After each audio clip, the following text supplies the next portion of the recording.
E agora a gente vai para mais uma aula da cardiologia, falando de um tema super interessante, que é a insuficiência cardíaca avançada e algumas causas mais raras de insuficiência cardíaca. A gente vai revisar etiologias raras de C, um pouco mais raras, critérios para definição de C avançada, vou te contar o que é Intermax e como que a gente maneja tudo isso. Então, a primeira doença que a gente vai falar é a amiloidose. A amiloidose é uma doença que tem caído mais nas provas aí nos últimos anos. E, basicamente, como ela funciona? Ocorre uma deposição de proteínas nos tecidos. São dois tipos principais. Eu posso ter a deposição de cadeias leves livres de imunoglobulina nos tecidos, e aí eu vou chamar de amiloidose AL.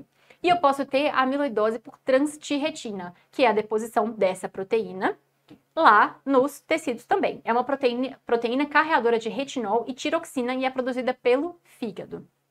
Eu posso ter a doença selvagem, que acontece por alterações pós-transcricionais das proteínas, e eu posso ter a mutante, que é quando ocorre um defeito genético mesmo da proteína, uma variante genética que a pessoa já traz consigo.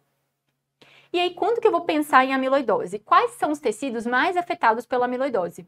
De forma geral, vão ser o sistema nervoso e o cardiovascular.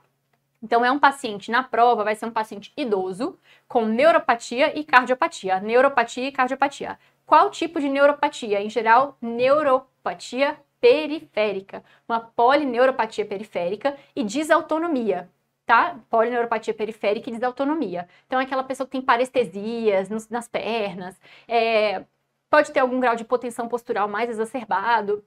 Então, neuropatia periférica principalmente e cardiopatia. No coração, como em geral a doença se manifesta? Como é um depósito de proteína ali, ela acaba se manifestando com um fenótipo de insuficiência cardíaca com fração de ejeção preservada, modelo restritivo. E é muito mais comum em idosos. Vamos discernir um pouquinho a L da amiloidose por transtirretina. Na amiloidose AL, que eu tenho deposição de cadeias leves livres, lembra, lá nos tecidos, eu vou ter um envolvimento bem maior de tecidos moles e renal. Lembrando que é uma doença hematológica, a gente vai conversar sobre isso daqui a pouquinho. Eu vou ter mais, então, macroglossia, púrpura periorbital, lesões nas unhas, inchaço submandibular, esses shoulder pads que são, parecem umas ombreiras aqui, né? Tem deposição de proteína nessa região. Alopécia, distensão de veia jugular. A distensão de veia jugular pode ser, inclusive, pela restrição mesmo, pela cardiopatia. Na amiloidose TTR, a gente vai ter mais associação com rotura do tendão do bíceps e a síndrome do túnel do carpo bilateral. Quando eu vou suspeitar, a gente já falou, neuropatia, cardiopatia, e aí na hora que eu vou fazer o eco, eu vejo esse padrão de C, fração de ejeção preservada, maior ou igual a 50, com uma espessura da parede do ventrículo um pouco aumentada. E isso acontece pela deposição de proteínas. Então eu tenho um aumento da espessura ventricular, mas que aquilo não é músculo, aquilo é proteína que está se depositando e aumentando essa espessura. Paciente normalmente idoso, mais de 65 anos, e pode ter alterações em outros sistemas, como a gente já comentou. O eco, mais especificamente, além da hipertrofia, o que eu posso ter? Aqui nessa imagem está bem ilustrado. Um aspecto brilhante, granular do miocárdio, que simboliza justamente o depósito dessas proteínas. Além disso, espessamento das válvulas e um derrame pericárdico. No eletro, já vou mostrar para vocês, como tem a deposição da proteína, ela dificulta a visualização do estímulo elétrico ali pelos eletrodos. O que eu vou ter então? Eu vou ter baixa voltagem no eletro, principalmente aqui no plano frontal. Principalmente aqui no plano frontal, tá vendo? Baixa voltagem. Como que eu vou fazer o diagnóstico? Eu tive a suspeita clínica, então é meu paciente que é idoso, ele tá com uma insuficiência cardíaca, fração de ejeção preservada, e ele tem alterações também em tecidos moles, ele já teve síndrome do túnel do carpo bilateral, eu quero investigar. As diretrizes hoje propõem pra gente que a gente comece a investigação buscando a amiloidose AL. Como que eu vou fazer para buscar a amiloidose AL? São exames laboratoriais. Eu vou buscar dosagem de kappa e lambda séricos, que são as cadeias leves, né, livres. Então, kappa e lambda séricos. Além de eletroforese e imunofixação de proteínas sérica e urinária. Então, eu vou coletar a urina, coletar o sangue, pedir eletroforese e imunofixação sérica e urinárias. Para eu ver se tem proteína sendo produzida a mais ali. Se isso vier positivo, tenho cadeias leves livres, eu posso fazer uma biópsia de tecido periférico. Lembra que a gente falou que a amiloidose AL afeta muito o tecido conjuntivo. Então, eu posso fazer uma biópsia de tecido periférico, às vezes até do abdômen que é feito, com a coloração vermelha do Congo. Se vier positivo, é amiloidose AL, eu vou mandar para o hematologista, porque isso está relacionado a uma doença, em geral neoplásica, hematológica, com a hiperprodução de cadeias leves livres policlonais. Veio negativo, cadeias leves livres negativas, eletroforese de proteína sérica urinária não mostrou nada. O que eu faço então? Aí eu vou procurar a amiloidose TTR, transtirretina. E o exame que a gente pede é a cintilografia cardíaca com pirofosfato. Se ela for negativa ou se for fracamente positiva, eu peço a biópsia endomiocárdica e eu faço a coloração do vermelho Congo. Ah, mas por que eu não faço a biópsia do subcutâneo? Porque ela é menos específica, no caso de amiloidose por TTR. Isso aqui é uma cintilografia. Então, o que eu faço? Basicamente, eu comparo a captação do miocárdio com a captação do arco costal. Então, aqui são exames claramente positivos. Aqui, se vocês derem um zoom, vocês vão ver que tem coração aqui sendo captado, igualzinho ao arco costal. E aqui, claramente, tem uma captação maior do que do arco costal. Cintilografia por pirofosfato, com pirofosfato. E aí, como que a gente trata? A amiloidose AL é um diagnóstico hematológico, então o diagnóstico vai ser quimioterapia. A amiloidose TTR, a gente tem uma medicação que é o Tafamidis, a dose são 80 mg por dia. O Tafamidis, lembra que eu comentei que muitas vezes acontece a deposição porque tem alterações da estrutura da transtirretina? Justamente isso que o Tafamidis vai mudar. Então, ele vai estabilizar a transtirretina, impedindo a sua deposição nos tecidos.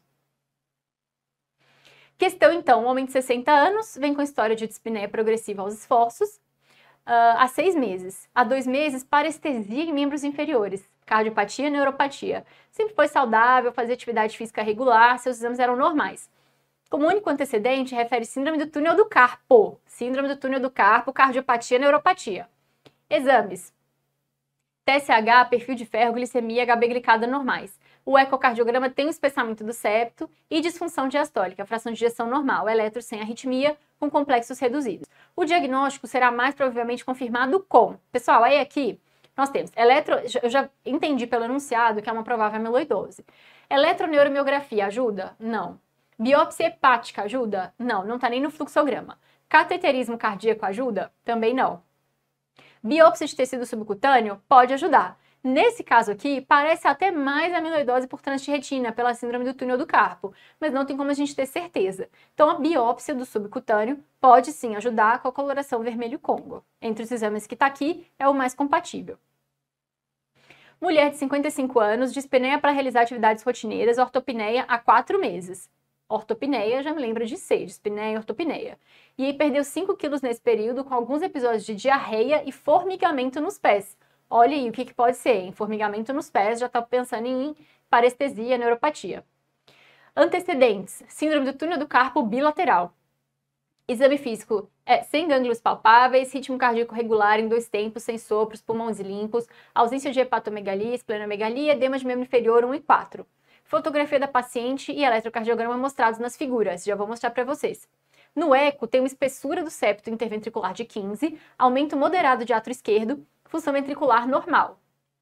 Já te deu o diagnóstico de amiloidose aí, né? Então, exames complementares tem o hemograma, leucócito, plaqueta, creatinina, glicemia, hemoglobina glicada e uma cruz de proteinúria na urina. Isso chama um pouco a atenção. Considerando a principal hipótese diagnóstica, qual é o exame prioritário nesse momento? Então, a gente tem ressonância. Antes disso, deixa eu só mostrar para vocês a foto da paciente. Então, aqui a gente tem, olha só, a gente tem hemorragia periorbitária, parece, né? Equimose periorbitária e o eletro com baixa voltagem. O que eu falei para vocês? Estou suspeitando de amiloidose? Qual é o primeiro exame que eu peço? É ressonância? É cintilografia com pirofosfato? É imunofixação sérica, dosagem de capilâmido ou é cateterismo? Lembra que eu falei para vocês o fluxograma? O fluxograma começa imunofixação sérica urinária, dosagem de capa e lambda, porque primeiro eu tenho que excluir a amiloidose AL.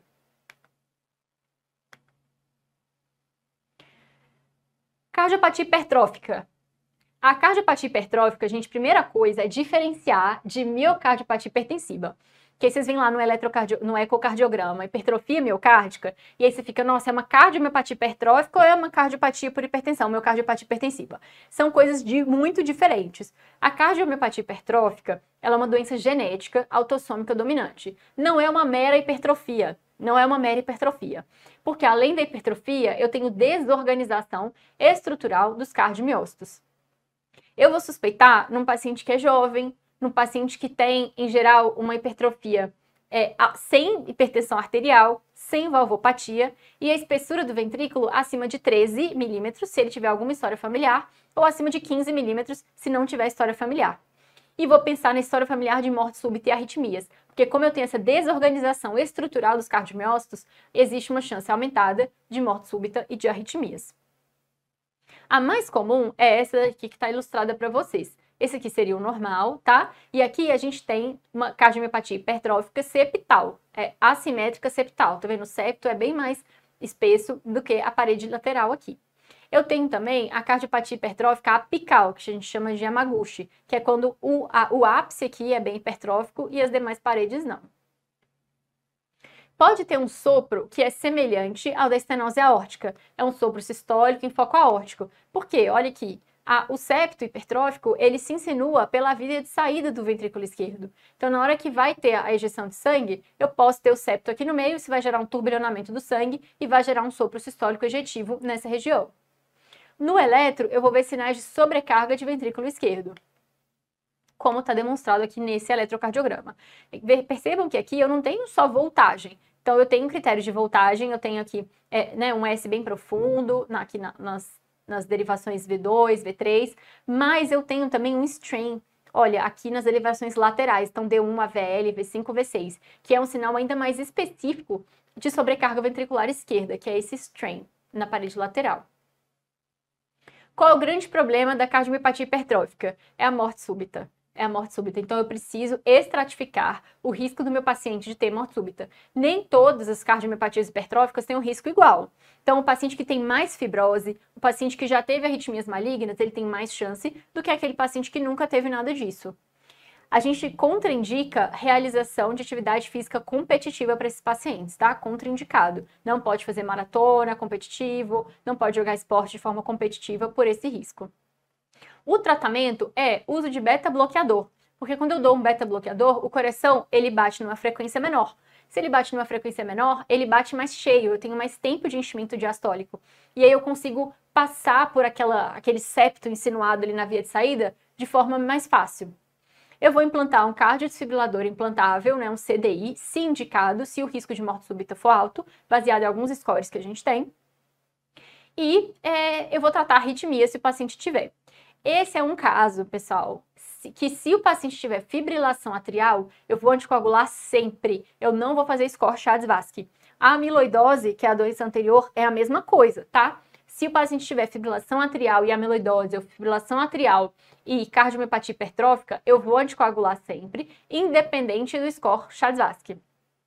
Vou também rastrear os familiares de primeiro grau dessa pessoa. Não é uma doença autossômica dominante? Então, eu preciso rastrear os familiares de primeiro grau. Aqui a gente tem um homem de 30 anos que pratica corrida de rua, meia maratona, 21 quilômetros. 21 quilômetros. Tem um antecedente familiar de morte súbita do tio e do primo. O eletro tem um padrão de sobrecarga de ventrículo esquerdo, com ondas T invertidas profundas e simétricas na parede anterior. O eco tem espessura septal de 18 milímetros. O normal é até 11, tá, gente? No máximo. Parede posterior de 11, então uma hipertrofia assimétrica. Com fração de ejeção do ventrículo esquerdo normal e o gradiente sistólico na via de saída de 20. É para ter gradiente na via de saída do ventrículo? Pensem. Não é. É para o sangue sair tranquilamente. Mas aqui ele tem um gradiente. Esse gradiente é a diferença de pressão entre a aorta e o ventrículo. Por que isso acontece? Porque tem um septo que está ali na via de saída atrapalhando a ejeção. Então, nesse caso, qual a alternativa correta? Lá de baixo, é necessária a realização de ressonância cardíaca, análise genética para confirmação diagnóstica? Não, né? Tem uma história familiar, tem uma hipertrofia assimétrica. É uma muito provável cardiomiopatia hipertrófica. Trata-se de provável miocardiopatia hipertrófica. Por estar assintomático, ele poderá manter seus hábitos de vida sem restrições. Não, né? Atividade física competitiva não vai dar muito certo. Trata-se de coração de atleta. Ah, é uma simples adaptação do coração à atividade física? Não, pessoal, não é. Tem história familiar, tem um septo que está muito espessado, 18 milímetros, né? Acima de 13 a gente já chama bastante atenção, acima de 15 realmente para doença genética mesmo. E letra A, trata-se de provável cardiomiopatia hipertrófica, né? Miocardiopatia hipertrófica e deve ser orientado a não praticar atividade física competitiva. Mais uma, então, sobre cardiomiopatia hipertrófica. Assinale que apresenta corretamente os achados clínicos e ecocardiográficos habituais. Dor torácica, em geral, não tem, então já vou pular para a letra B. Intolerância ao esforço pode acontecer por conta dessa obstrução da via de saída, que o septo fica lá no meio da via de saída e isso diminui a capacidade funcional da pessoa, pode acontecer. Agora, lá no final, redução da espessura da parede? Não. Intolerância ao esforço pode acontecer. Fração de ejeção maior que 60? Ok, é uma ICFEP. Átrios normais? Normalmente não, o átrio aumenta um pouquinho, porque é um tipo de CFEP. E CFEP a gente costuma ver esse aumento dos átrios. Intolerância ao esforço, fração de ejeção aumentada, átrios aumentados e redução da espessura? Não. Então a gente fica com a letra E. Intolerância ao esforço, fração de ejeção aumentada, né? Normal, acima de 60, átrios aumentados e aumento marcante da espessura da parede ventricular esquerda, ok? Beleza, vamos para mais uma doença cardíaca que é mais rara. Vamos falar de um pouco de cardio-oncologia, cardiotoxicidade especificamente. O que é cardiotoxicidade de quimioterápico? É quando eu tenho uma redução da fração de ejeção em mais de 10% para um valor abaixo de 50%. Exemplo, a pessoa, né, eu vi um paciente que tinha fração de ejeção de 55%. Fez uma quimioterapia relacionada à cardiotoxicidade e no ecocardiograma seguinte apresentava fração de ejeção de 43%. Então teve uma queda maior ou igual a 10% e o valor foi para abaixo de 50%. Se a pessoa tinha 70% e foi para 60%, isso não é cardiotoxicidade. Quais são os remédios mais relacionados à cardiotoxicidade? Primeiro, são os antracíclicos, principalmente a doxirubicina, que é muito usada em neoplasia de mama. Em geral, essa cardiotoxicidade ela é irreversível. E os anti-HER2, por exemplo, o trastuzumab, também usada para neoplasia de mama, e em geral ela é reversível. Essa cardiotoxicidade é reversível. Temos também os inibidores de checkpoint, que estão sendo cada vez mais usados. Os inibidores de checkpoint, basicamente, eles aumentam a vida dos linfócitos para que eles ajudem no combate à neoplasia. Então, exemplos tem PD1, PDL1, CTLA4, então essa classe de drogas, inibidores do checkpoint. Como eles aumentam a vida dos linfócitos, eles podem aumentar um pouco a autoimunidade. E aí, assim, eles aumentam a autoinflamação. Pode ter miocardite, pericardite, vasculite. Disfunções do ventrículo esquerdo não inflamatórias e isso tem uma alta mortalidade. A cardiotoxicidade por inibidores de checkpoint, ela é muito rara, mas ela é a mais grave.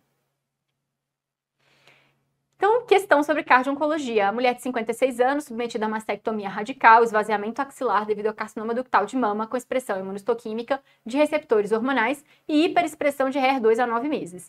Desde então, está sob tratamento adjuvante com medicações endovenosas e orais. Antes da cirurgia, seu ecocardiograma apontava a fração de ejeção de 59%.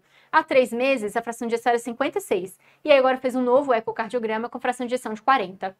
Então, houve cardiotoxicidade, caiu mais que 10% para valores menores que 50%. O medicamento que mais provavelmente deve ter ocasionado essa alteração é o trastuzumab, ok? E agora a gente vai falar um pouquinho de insuficiência cardíaca avançada. Quando eu tenho insuficiência cardíaca avançada, quando eu defino isso? Eu defino quando o tratamento convencional não é mais eficaz. Então, é o paciente que mantém classe funcional 3, 4, apesar de todo o tratamento otimizado, eu já coloquei ressincronizador se indicado, eu já coloquei vabradina se indicado, eu já fiz tudo que a gente tem disponível e o paciente continua muito sintomático, classe funcional 3 ou 4. É o que a gente chama de estágio D do ACC. Todos podem progredir. Na ICFER, né, na fração de ejeção reduzida, é mais comum essa progressão. Como a gente já falou, são pacientes que permanecem muito sintomáticos, apesar do tratamento. Então, tem sintomas de congestão e ou de baixo débito refratários. A gente já está com furosemida em dose alta, a gente já associou vários diuréticos. Mesmo assim, o paciente está muito congesto. Ou o paciente faz baixo débito, está internando frequentemente, mais de 3 internações em 6 meses.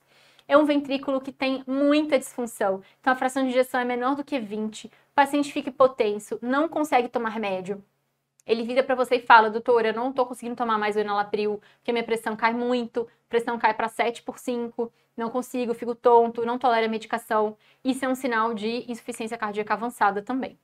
E a capacidade para exercício do paciente fica muito baixa. E aí esse ponto a gente consegue quantificar pela ergoespirometria. A gente consegue ver pelo consumo de O2 ali durante o exame que realmente a capacidade para exercício do paciente está muito baixa. A gente consegue quantificar isso. E aí o que eu faço? Nessa hora, pessoal, a gente tem 3 opções. A gente vai, na verdade, uma é universal. A gente vai mandar essa pessoa para um especialista em IC avançada. A gente vai mandar para um centro de referência. Lá dentro do centro de referência, pode ser optado por 2 caminhos. Um é uma terapia de substituição do coração, então um transplante cardíaco. Ou pode ser optado pelo implante de um dispositivo de assistência ventricular. No Brasil, a gente não tem muita disponibilidade desses dispositivos de assistência ventricular, eu já mostro para vocês. Uma outra opção dependendo de como está o paciente, essa decisão vai ser tomada em conjunto com todo mundo, toda a equipe, multidisciplinar, familiares, paciente, psicólogo, fisioterapeuta, enfermeiros, médicos, todo mundo pode direcionar para cuidados paliativos, se for o caso. O que são esses dispositivos de assistência ventricular? Basicamente são os corações artificiais. A gente tem o HeartMate, o HeartWare, que são os mais comuns. O HeartMate é o que a gente tem mais, o HeartWare é um pouco mais antigo. E basicamente, você tem aqui uma bombinha mesmo, implantado aqui tem um implante aqui de parte do dispositivo no ápice do ventrículo esquerdo, e aí uma outra parte aqui na aorta. Então, basicamente, o sangue é aspirado do ventrículo esquerdo e jogado na aorta. Ok? Uma substituição do coração. Existem vários problemas relacionados a isso daqui, entre eles trombose do dispositivo, entre eles infecção, porque esse cabo aqui ele precisa sair da pele do paciente e entrar nessa bomba aqui que é externa, né? Que o paciente carrega numa mochilinha. Então pode ter infecção disso daqui, pode ter trombose aqui, então é um pouco complexo. Quando que eu vou contraindicar o transplante cardíaco? O paciente não pode transplantar. Quando tem doença sistêmica com expectativa de vida menor que 2 meses, quando tem hipertensão pulmonar fixa, e aí eu não posso colocar um coração de uma pessoa que não era cardiopata ali, porque o coração vai entrar em falência por conta do ventrículo direito, pacientes com idade avançada, então maior que 70 anos, essa é uma contraindicação relativa, é passível de discussão. Contraindicações ao dispositivo de assistência ventricular. Então, se o paciente tiver doença neurológica, hepática ou renal irreversível, eu não posso colocar. Se o paciente é mal aderente ao tratamento, porque como eu expliquei para vocês, é um dispositivo que precisa tomar anticoagulante, porque pode trombosar, então tem que tomar direitinho. É um paciente que precisa cuidar muito bem ali do local onde sai parte do dispositivo na pele, porque é muito comum infecção, são infecções super difíceis de serem tratadas. Ou se o paciente tem instabilidade psiquiátrica ou social, porque é muito fio, muito eletrodo que sai ali e precisa de um cuidado muito grande. Então, em geral, a figura geral que eu quero que vocês tenham é assim: o paciente tem C avançada. Se ele estiver bem dos outros sistemas, tem boa condição psicossocial e menos de 70 anos, ele pode ir para uma terapia de substituição, que pode ser o dispositivo ou o transplante. E aí, e aquele paciente que internou, né? Internou. Então, a gente falou do ambulatório, aquele que está mais avançado, que a gente pode, né, propor transplante, começar a avaliação ambulatorial mesmo, mas em algum momento essa pessoa pode internar. Então, internou em choque cardiogênico. A pessoa realmente está no limite do limite. Aqui em cima tem até a tabela para vocês entenderem. Então, a gente está no estágio D do ACC, a gente está na classe funcional 4, que é o paciente que tem sintomas no repouso, e aí dentro dessa classe funcional do final da 3 para 4, a gente tem uma outra classificação que é o Intermax. O Intermax 1, que é o paciente mais grave de todos, o mais grave de todos, que é esse 1, é o paciente que tem choque cardiogênico crítico. Esse paciente está indo para óbito em minutos a horas. O 2 é o paciente que tem um declínio progressivo, apesar de suporte. Então, eu já dei para esse paciente dobutamina, eu já dei para ele balão intraórtico, mas mesmo assim ele está progredindo. E o 3 é o paciente que é dependente de um suporte mecânico ou inotrópico, mas está estável. Então, é o paciente que eu dei dobutamina ou coloquei um balão intraórtico e o paciente está tolerando aquilo bem, ele ficou estável.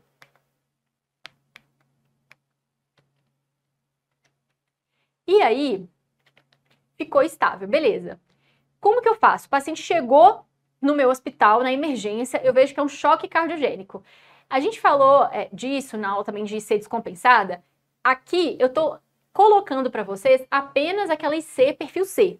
Lembra? Aquela IC descompensada em perfil C, que é aquele paciente frio e úmido. Isso é choque cardiogênico.